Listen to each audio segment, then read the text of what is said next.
প্রতিযোগিতা প্রতিযোগিতা আর শুধুই প্রতিযোগিতা। স্মার্টফোনের বাজারে এখন এত বেশি প্রতিযোগিতা যে আসলে আমরা যারা কনজিউমার আছি তারা আসলে কনফিউজ হয়ে গেছি যে কোন ফোনটা আমরা নিব।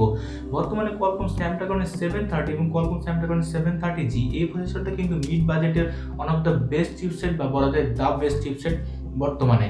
সো এই যে কোয়ালকম স্ন্যাপড্রাগন 730G বা 730 যে ফোনগুলো আছে সেই ফোনগুলো নিয়ে আজকের আলোচনা, এবং আমি আপনাদের সাথে ডিসকাস করবো যে এই যে প্রসেসর যুক্ত ফোন, এই ফোনটা কোন বাজেটের সবচেয়ে বেস্ট ফোন কোনটা সেটা নিয়ে আজকের এই পুরো ভিডিওটি। আশা করি শেষ পর্যন্ত আমার সাথে থাকবেন। তো চলুন কথা না বাড়িয়ে শুরু করি আজকের এই ভিডিওটি।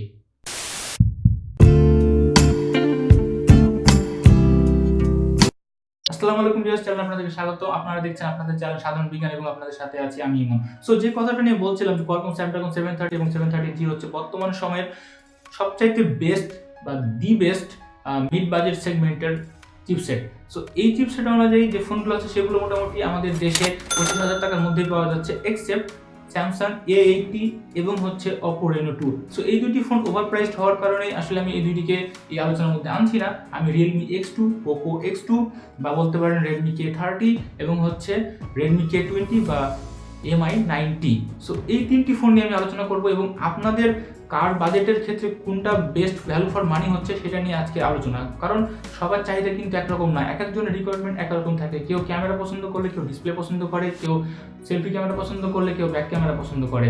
সো আমি আলোচনা করব আপনাদের সাথে যে কার জন্য কোন ফোনটা বেস্ট হবে এবং আশা করবো এই ভিডিওটা আপনাদের কাজে আসবে। তো প্রথমেই যদি বলতে হয় স্পেসিফিকেশনগুলো নেই, স্পেসিফিকেশনগুলো বলে আমি সময় নষ্ট করতে চাচ্ছি না। আপনারা স্ক্রিনে দেখতে পাচ্ছেন এখন Realme X2 স্পেসিফিকেশনগুলো। তো এখানে যে স্পেসিফিকেশনগুলো আছে সেগুলো কিন্তু বেশ ভালো। আমি বলে রাখি যে তিনটা ফোনে কিন্তু কমন হচ্ছে কোয়ালকম স্ন্যাপড্রাগনের 730 প্রসেসরটি। এখানে Realme X2 তে আপনারা পাচ্ছেন কোয়ালকম স্ন্যাপড্রাগনের 730G প্রসেসর। এবং এখন আপনারা দেখতে পাচ্ছেন Poco X2 এর স্পেসিফিকেশনগুলো, বিকজ হচ্ছে কি এটি কিন্তু নিউলি রিলিজড একটি ফোন এবং এই স্পেসিফিকেশনগুলো আপনারা স্ক্রিন দেখতে পাচ্ছেন। এর মধ্যে আমি বলে নিই যে Poco X2 কিন্তু আমার একটি ফার্স্ট ইমপ্রেশন ভিডিও বানানো আছে, আই বাটনে লিঙ্ক দেওয়া থাকলেও আপনারা চাইলে সেই ভিডিওটি দেখে নিতে পারেন। সো এখন আমি আপনাদের দেখাচ্ছি Redmi K20 বা MI 90 এই ফোনের স্পেসিফিকেশনগুলো। সো এই ফোনটা আমি এখানে কেন নিয়ে আসছি, কারণ এই ফোনের প্রাইস কমতে কমতে এখন সেটি 25,000 টাকার মধ্যে চলে আসছে, এই কারণে আমি এটিকে নিয়ে আসছি। এর স্পেসিফিকেশনগুলো আপনারা দেখছেন। সো তিনটা ফোনের কিন্তু স্পেসিফিকেশনগুলো আপনারা দেখে ফেললেন। এখন আমি আপনাদেরকে বেসিক যে পার্থক্যগুলো আছে এবং যে পার্থক্যগুলোর কারণে কোন ফোনটা নাও আপনার জন্য বেস্ট হবে সেটাই আমি বলতে যাচ্ছি। সো পার্থক্য নিয়ে বলতে গেলে প্রথমে আসি বিল্ড কোয়ালিটি। দেখেন অনেকের কাছে কিন্তু ফিচার অনেক বেশি ইম্পর্টেন্ট, অনেকের কাছে বিল্ড কোয়ালিটি ইম্পর্টেন্ট। সো এখানে যদি বিল্ড কোয়ালিটির কথা বলি, সেখানে এই তিনটা ফোনেই সামনে পিছনে কর্নিং গরিলা গ্লাস 5 এর প্রোটেকশন পেয়ে যাচ্ছেন। আর যে ফ্রেমটা সেটা হচ্ছে Realme X2 এবং Poco X2 তে কিন্তু সেটা একটি প্লাস্টিকের ফ্রেম এবং Redmi K20 তে সেটি কিন্তু অ্যালুমিনিয়াম ফ্রেম। এর ফলে কি হবে যে আপনার ফোন কিন্তু বেন্ড হওয়া বা একটু মোচকানোর ক্ষেত্রে কিন্তু Redmi K20 একটু বেশি অ্যাডভান্টেজ পাবে এটির অ্যালুমিনিয়াম ফ্রেম হওয়ার কারণে। সো এইখানে টিকমার্ক পেয়ে যাচ্ছে Redmi K20। এখন বলতে হয় ডিসপ্লে নিয়ে। ডিসপ্লের ক্ষেত্রে Realme X2 এবং Redmi K20 এই দুইটি ফোন কিন্তু সুপার অ্যামোলেড ডিসপ্লে আছে। আর যেটি Poco X2 বা Redmi K30 সেখানে কিন্তু আছে IPS LCD ডিসপ্লে। সো এই IPS LCD ডিসপ্লে আপনার সুপার অ্যামোলেড ডিসপ্লে, এই ডিসপ্লেগুলো কোনটা ভালো সেগুলো নিয়ে আমার একটি ভিডিও বানানো আছে, আমি আই বাটনে লিঙ্কটা দিয়ে দিলাম। আপনারা চাইলে সেখান থেকে এই ভিডিওটি শেষ করার পরে সেই ভিডিওটিও দেখে নিতে পারেন। তো এইখানে ব্যাপারটা হচ্ছে কি সুপার অ্যামোলেড ডিসপ্লে হওয়ার ফলে কিন্তু আপনি এখানে বেশি ক্রিস্পি ক্রাঞ্চি ডিসপ্লে পাবেন, আপনি দেখতে সুবিধা হবে, আপনার চোখের জন্য এটা অনেক বেশি ভালো হবে। দেখেন যদি আমার পার্সোনাল মতামত আপনারা চান, আমি কিন্তু আপনার সুপার অ্যামোলেড ডিসপ্লেকেই কিন্তু হচ্ছে প্রিফার করব, বিকজ আমি যেটা বিলিভ করি সেটা হচ্ছে আমার একটা ফোনে দিন শেষে কিন্তু আমার দুইটা জিনিস খুবই জরুরি। প্রথমটি হচ্ছে আমার পারফরমেন্স, দ্বিতীয়টি হচ্ছে আমার ডিসপ্লে।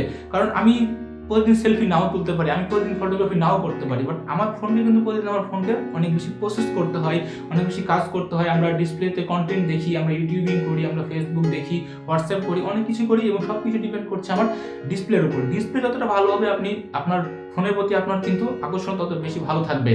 তো এই ডিসপ্লের ক্ষেত্রে যেটা হয় যে Realme X2 তে কিন্তু পাচ্ছেন নচযুক্ত ক্যামেরা, অর্থাৎ সেলফি ক্যামেরাটা নচের মধ্যে আছে। আর Poco X2 তে আপনি পাচ্ছেন পাঞ্চহোল ক্যামেরা। এটি IPS ডিসপ্লে হওয়ার কারণে এখানে পাঞ্চহোল ক্যামেরা দেওয়া সম্ভব হয়েছে। কারণ আমি এর আগে অনেক ভিডিওতেই বলেছি যে শুধুমাত্র স্যামসাং এখন মাত্র সুপার অ্যামোলেড ডিসপ্লের মধ্যে পাঞ্চহোল ক্যামেরা দিতে সক্ষম। আর Redmi K20 তে যে ক্যামেরা সেটা হচ্ছে একটি পপ আপ ক্যামেরা, এবং এই পপ আপ ক্যামেরা হওয়ার ফলে কিন্তু এই ডিসপ্লেটাকে অনেক বেশি ফিউচারিস্টিক এবং অনেক বেশি অ্যাডভান্স লেভেলের মনে হয়। কারণ এখানে আপনি ফুল ভিউ ডিসপ্লে পাচ্ছেন, কোনো নচ থাকছে না, কোনো পাঞ্চহোল ক্যামেরা থাকছে না, তার ডিসপ্লের মধ্যে কোনো ধরনের দাগ বা গর্ত কোনো কিছুই থাকছে না, শুধু একটি ফুল ভিউ ডিসপ্লে পাচ্ছেন এবং এর ফলে আপনার কিন্তু কন্টেন্ট ওয়াচিং এক্সপিরিয়েন্স অনেক বেটার হবে। তো যখন ডিসপ্লে কথা আসছে তখন বলে নিই ফিঙ্গারপ্রিন্টের ব্যাপারে। ফিঙ্গারপ্রিন্ট সেন্সর কিন্তু Realme X2 এবং as well as Redmi K20 তে আপনারা ইন ডিসপ্লে ফিঙ্গারপ্রিন্ট সেন্সর পাচ্ছেন, কিন্তু Poco X2 তে আপনারা পাচ্ছেন ফিজিক্যাল ফিঙ্গারপ্রিন্ট স্ক্যানার এবং সেটি পাচ্ছেন পাওয়ার বাটনে। সো এখন আসি ক্যামেরা সেগমেন্টে। ক্যামেরা সেগমেন্টে Poco X2 এবং Realme X2 সেম পর্যায়ে আছে। তারপরে বলি সেটা হচ্ছে Poco X2 তে আপনারা পাচ্ছেন 64 মেগাপিক্সেলের মেন ক্যামেরা, যেটি হচ্ছে Sony 686 সেন্সর, সাথে পাচ্ছেন 8 মেগাপিক্সেলের আল্ট্রা ওয়াইড লেন্স, পাচ্ছেন 2 মেগাপিক্সেলের ডেপথ লেন্স এবং পাচ্ছেন 2 মেগাপিক্সেলের মাইক্রো লেন্স। সেই তুলনায় Realme X2 তে পাচ্ছেন 64 মেগাপিক্সেলের ক্যামেরা, বা সেখানে সেন্সরটা হচ্ছে স্যামসাং এর GW সেন্সর, এবং পাচ্ছেন 8 মেগাপিক্সেলের আল্ট্রা ওয়াইড লেন্স, পাচ্ছেন 2 মেগাপিক্সেলের ডেপথ লেন্স এবং পাচ্ছেন 2 মেগাপিক্সেলের মাইক্রো লেন্স। সেই ক্ষেত্রে Redmi K20 তে কিন্তু আবার পাচ্ছেন 3 ক্যামেরার সেটআপ। সেখানে মেন ক্যামেরা পাচ্ছেন 48 মেগাপিক্সেলের ক্যামেরা, যেটি হচ্ছে Sony IMX582 সেন্সর। এটাও কিন্তু বেশ ভালো একটি সেন্সর। এই সেন্সরের পার্থক্য হচ্ছে কি, আপনি 586 এর চাইতে সেটি হচ্ছে যে এখানে আপনি 4K তে রেজুলেশনে ভিডিও করতে পারবেন না, আদারওয়াইজ আপনি সব কিছুই করতে পারবেন। তো এটি কিন্তু একটি ভালো ক্যামেরা। সাথে পাচ্ছেন 8 মেগাপিক্সেলের টেলিফটো লেন্স এবং সেখানে 2x অপটিক্যাল জুম পাচ্ছেন, সাথে পাচ্ছেন 13 মেগাপিক্সেলের ultra wide lens. So camera সেটআপের দিক থেকে কিন্তু শুধুমাত্র যদি আপনি মেগাপিক্সেল গিমিকের মধ্যে না যান, সেখানে কিন্তু এটি আপনি ভালো একটি অপশন পাচ্ছেন, কারণ এখানে আপনি একে তো 48 মেগাপিক্সেলের ক্যামেরা পাচ্ছেন, সাথে পাচ্ছেন টেলিফটো লেন্স ক্যামেরা, পাচ্ছেন আল্ট্রা ওয়াইড লেন্স। এর ফলে আপনি ভালো ছবি যেমন তুলতে পারবেন, তেমন অন্যান্য ক্ষেত্রেও কিন্তু আপনি ভালো অ্যাডভান্টেজ পাবেন।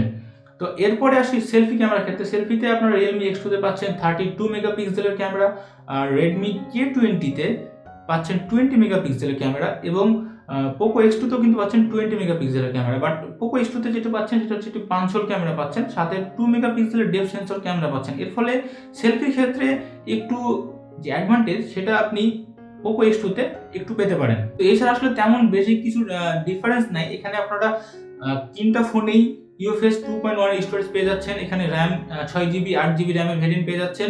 শুধুমাত্র Realme X2 তে আপনারা 4GB 6GB এবং 8GB RAM ভেরিয়েন্ট পাবেন। এবং এখানে যে একটা ব্যাপার হচ্ছে সেটা হচ্ছে কি, যে Realme X2 তে আপনি dedicated micro SD card use করার সুযোগ পাচ্ছেন, সেখানে Poco X2 তে আপনারা dedicated micro SD card use করার জায়গা পাচ্ছেন না। সেখানে আপনারা পাচ্ছেন হাইব্রিড সিম স্লট, এবং Redmi K20 তে কিন্তু আপনি কোনো এক্সট্রা SD কার্ড ইউজ করতে পারবেন না।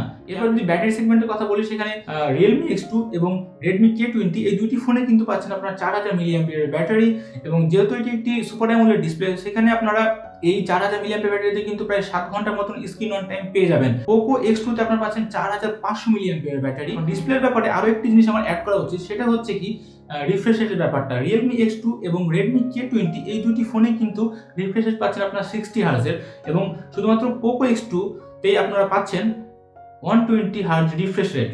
বাট এই 120 হার্জ রিফ্রেশ রেট থাকলেও বর্তমানে কিন্তু আমি মনে করি 120 হার্জ রিফ্রেশ রেটের চাইতে আরো বেশি ভালো ফিচার অ্যাড করা উচিত। কারণ আপনার যদি 120 হার্জ রিফ্রেশ রেটের ভিডিও না থাকে, আপনি সেই ভিডিওগুলো আপনার স্ক্রিনে দেখতে পারবেন না। আপনার যদি apps 120 hertz refresh rate support না করে, তাহলে আপনি 120 হার্জ রিফ্রেশ রেট ইউজ করেও তেমন কোনো একটা মজা পাবেন না। যেটা হবে যে আপনার ডে টু ডে ইউজ লাইফে আপনি যে আপনার ফোনে যে অ্যানিমেশনগুলো হয় সেগুলো একটু বেটার আপনি দেখতে পারবেন, অনেক বেশি স্মুথ দেখতে পারবেন Redmi K20 এবং হচ্ছে Realme X2 চাইতে। সো এই ছিল মোটামুটি এই তিনটি ফোনের একটি কম্পারিজন, এবং আশা করি আপনারা বুঝতে পেরেছেন। সো এখন যদি আমি আমার পার্সোনাল মতামত দিই, সেক্ষেত্রে আমি বলবো যারা সেলফি লাভার না, যারা হচ্ছে রেগুলার সেলফি তুলেন না, যারা হয়তো দিনে 2টা 3টা সেলফি তুলেন, এই বেশি সেলফি তুলেন না, আমি বলবো তাদের জন্য Redmi K20 ফোনটা বেস্ট হবে। কারণ এখানে আপনি ফুল ভিউ ডিসপ্লে পাবেন, এবং এর ফলে আপনি একটু ফিচারিস্টিক একটা ব্যাপার থাকবে, একটু আপনি অ্যাডভান্স লেভেলের ইউজারের মতন হবে।